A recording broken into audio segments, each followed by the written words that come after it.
Hello guys, তোমরা সবাই কেমন আছো? আশা করি তোমরা সবাই খুব ভালো আছো। তো দেখো, মা আজকে সকালবেলা উঠে কিন্তু বিছনা গুছিয়ে নিচ্ছিল। তো আজকে আমার কোথাও পড়া ছিল না, তাই জন্য আমি তাড়াতাড়ি করে ভিডিওটা চালু করে দিয়েছিলাম একদম সকালবেলা উঠেই। তো আমাকে আর প্রথমেই দেখায়নি, মা বিছনা গোছাচ্ছিল, ঝেড়ে নিচ্ছিল বিছনা, সেটাই দেখিয়ে নিচ্ছিলাম। দেখো, মা তাড়াতাড়ি করে মানে ঝাড় দিয়ে নিচ্ছে পুরো বিছনা, ঘর ঠর ঝাড় দেওয়া, প্রচুর কাজ বাকি আছে। আর মা তো কাজ করতে গেলে পুরো ঘেমেই যায়। আমরা মানে সবাই প্রত্যেকে প্রচণ্ড পরিমাণে ঘামি, মানে সে বিশাল ঘামি। হ্যাঁ, তো দেখো মা ঝাড় দিয়ে নিচ্ছে। কিন্তু আমাদের এই দেখো একটা কাঠের জিনিস আছে না, এটা আমাদের অনলাইন থেকে অর্ডার দেওয়া ছিল।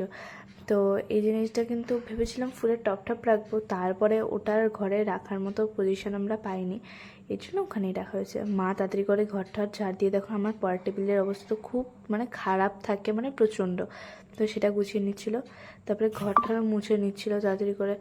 মানে দোতলাটা প্রতিদিন মুছতে হয়, তারপরে সিঁড়ি ঠিড়ি ওসব সবই প্রতিদিনই প্রায় মুছে ম্যাম, তাই জন্য এই বাং ঠাংগুলো তাড়াতাড়ি করে আগে মুছে নিচ্ছিল। ওগুলোও মুছতে হবে যেহেতু।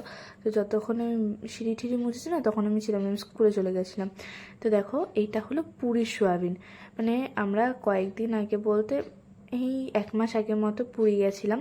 তো তখন হলো এইগুলো আনা হয়েছিল, এই সয়াবিনগুলো দেখো কি বড় বড়। মা কিন্তু রান্না করে নিচ্ছে। এই দেখো, তেজপাতা, শুকনো লঙ্কা, জিরে এইসবই দিয়েছিল।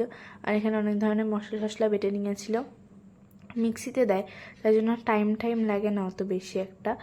এ দেখো, মা কিন্তু এই মশলাটা কষিয়ে নেয়, মানে মা হলে এরকমভাবে ভালো করে কষিয়ে নেয় মশলা। তো দেখো কষিয়ে নিয়েছে কিন্তু পুরো একদম ভালো করে। এখন এই যে বড় বড় সয়াবিনগুলো দিয়ে দিচ্ছে।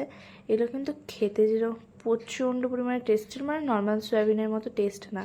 তো আজকের ভিডিওটা এই অবধি, তো বাই।